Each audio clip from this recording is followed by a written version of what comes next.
No sé yo cuál es la condición de que usted, señora, señor que me escucha, la condición por la cual usted probablemente esté descontento. Descontento con la situación del país, desencantado, decepcionado por los incumplimientos del régimen que son visibles, nadie puede eso negar. El señor presidente de la República se olvidó de todo aquello con lo cual hizo compromiso y ofertó. Hay desempleo, hay subempleo, hay falta de ingresos, de recursos. No me canso de repetir porque estas son las estadísticas.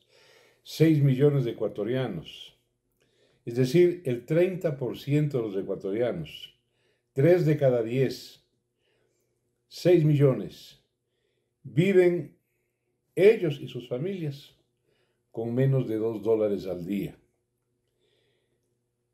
Yo entiendo que personas como quien habla, perteneciente a la clase media, o personas con las cuales contacto todos los días, que son de mi misma clase social, casi todos,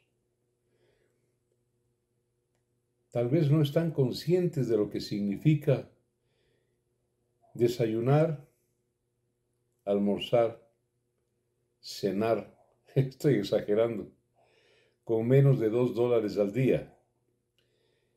Cuando llega una enfermedad, cuando tienen que transportarse, cuando tienen que pagar al médico, simplemente no tienen el dinero. Y la vida diaria está hecha de una gran cantidad de obligaciones. No solamente es el desayuno, el almuerzo y la merienda. Eso cuando pueden comer. Entonces, sí, hay una como... Porque las cifras, las estadísticas no nos hacen sufrir. Cuando vemos con los propios ojos o sentimos en carne propia una tragedia de carácter social, una limitación económica, esto nos sacude, no antes. Y esta es una situación crónica en el Ecuador en los últimos 15, 16 o 17 años. Una situación de pobreza, de carencia, de abuso, de malos gobiernos. El gobierno de Correa no puede haber sido peor. Hay gente, ¿cómo calificarla? Hay bobos que dicen con Correa estábamos mejor. Pero claro, si se gastó todas las reservas y todos los ahorros del Estado y no dejó absolutamente nada, eso es una conducta absolutamente irresponsable. Irresponsable. Y se gastó para robar, para el sobreprecio, para el soborno, para la coima, para el reajuste de contratos.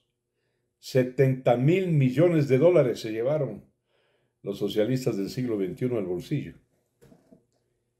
Pero, insisto, hay bobos, o hay gente que no ha estudiado, no ha ido a la universidad, es incapaz de una reflexión y de un análisis un poquito más allá de las narices, que dicen, con Correa estábamos mejor. Eso es innegable. Bueno, el comentario de hoy día se trata para ustedes, mis amigas y amigos, de recordarles que tenemos una situación crónica ya de varios años. La última vez que tuvimos un crecimiento económico cercano al 5% fue en vísperas de la llegada de Correa, recordarán. Hay que reconocer, era gobernante el señor Lucio Gutiérrez, más tarde le sucedió el doctor Palacio, y hubo un equipo económico realmente solvente. Recuerdo, lo llamaban los tres Mauricios, quienes estuvieron durante 5 años con una renta nacional importante, casi del 5%, en promedio 4 y algo. Eso nunca volvió a repetirse, ni con Correa, tampoco con Moreno y peor ahora. La situación es difícil, hay una inflación por causas internas, pero también por causas internacionales. Hay una guerra en Europa, ha habido la pandemia, hay inflación, los costos de producción, como dije hace unos días, vamos a tener crisis de semiconductores con los cuales funciona todo el mundo, todo el planeta. Los semiconductores son el transporte, son los celulares, son las computadoras, las refrigeradoras, las licuadoras, los microondas, es todo. Si va a haber carencia de estos elementos que conducen electrones, la electricidad, vamos a tener una agudización de la crisis. Eso es así. Pero a lo que quiero llegar, ¿por qué razón en el Ecuador, en nuestro país, los gobiernos de hace 15, 16, 17 años, incluyendo el actual, hacen lo que les da su santa y regalada gana? Le dan la espalda al país, a la sociedad civil, y llegan solamente para ver cómo aprovechan y cómo multiplican sus fortunas. O si son pobres, cómo hacen fortuna y roban. Hay muchas causas para eso. Causas de carácter económico, de carácter político, de carácter social. Pero hay una a la cual la gente no suele referirse o se le pasa por alto. Y es una causa principal. A esto voy. Es el papel de la comunicación, el rol de la información, es la prensa. Porque ¿qué es la prensa? No es solamente el periódico que leemos, la televisión y los programas que visualizamos, las radioemisoras que oímos, las revistas que revisamos. No es solamente eso. La prensa está llamada en cualquier parte del mundo, y aquí también debería estarlo, en el Ecuador, a ser una especie de altavoz, de vocera de las preocupaciones y las demandas de la población. Para eso sirve una prensa que cumple con su deber. Pero en este país, esa prensa literalmente ha dejado de existir. Y hay razones para ello. Vino la pandemia, la crisis económica, hubo una implosión, un decrecimiento de la empresa privada. Eso trajo como consecuencia la disminución de propaganda, publicidad, sponsors. La prensa entonces empezó a pasar también limitaciones y escasez, y tuvo que golpear las puertas del sector público para poder sobrevivir. Gran parte hoy en día de lo que conocemos como sistema de comunicación, como periodismo, vive a expensas de la publicidad del Estado. Y eso, en buen romance, voy a decirlo con todas sus palabras, es una mordaza. Porque si mañana esa prensa, y es televisiva, radial, prensa escrita, mañana esa prensa denuncia la cantidad de desafueros, irregularidades, corrupciones, latrocinios, sicariato, crimen, inseguridad, desempleo, sí, automáticamente quienes le entregan o le dan publicidad le cortan. Entonces, la prensa en general, salvo las excepciones, vive amordazada. Pero hay un factor adicional también, y es que en nuestro país es un país tranquilo, sereno, no tenemos una historia militar ensangrentada de ninguna manera. Ya el libertador Bolívar nos calificaba de ser un gran convento. Esa es nuestra actitud, es una actitud episcopal, serena, tranquila, más tendiente a los conventos, a la introspección, que aquello que se escribe con esfuerzo, con riesgo, con peligro y con sangre. Eso es lo que somos los ecuatorianos. Y cualquier voz que levanta su tono y protesta y denuncia, aquí en este país asusta. Asusta. Porque eso es como somos los ecuatorianos, pero también asusta porque rechazan a quien habla en voz alta, los que tienen rabo de paja, pues, los que han hecho fortuna a través de apropiarse de bienes ajenos, los que han estado presos alguna vez en su vida, ¿no es cierto?, por incorrectos y por corruptos. Esos rechazan a los que hablan claro. Y ahora, ¿quién habla claro? Permítanme mencionar tres voces enhiestas que no se callan, que denuncian y hablan en nombre de ustedes. La una es Carlos Vera Rodríguez.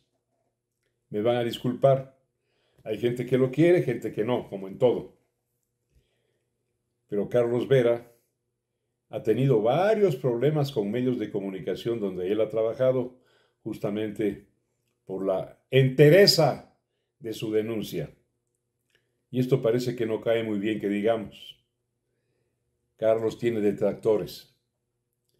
Debe tener también gente que lo respeta, que lo admira, que lo impulsa y que reconoce su mérito.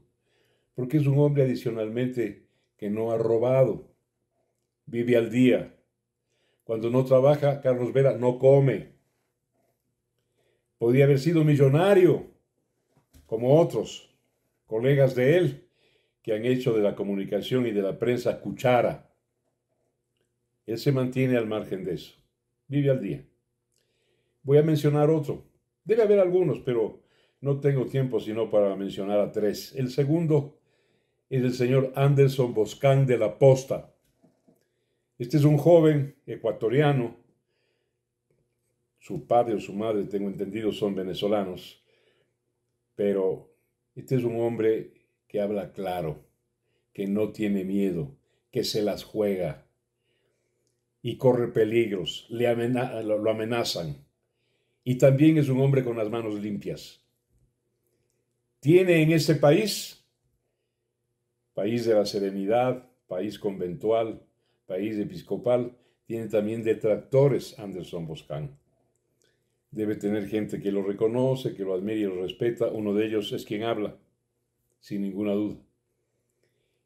Y para hablar del tercero, quiero pedirles 1.000.000 de disculpas y bajar mi cabeza con humildad, porque se trata de quien habla. Se trata de mí mismo. Yo tengo miedo como ser humano. A mí se me amenaza, a mí y a mi familia. Para nosotros la vida no es fácil, por la claridad con que hablo, con que señalo y denuncio. Pero aquí no vengo yo a llorar, ni a gemir, ni a estarme quejando. Por respeto a ustedes, tengo miedo.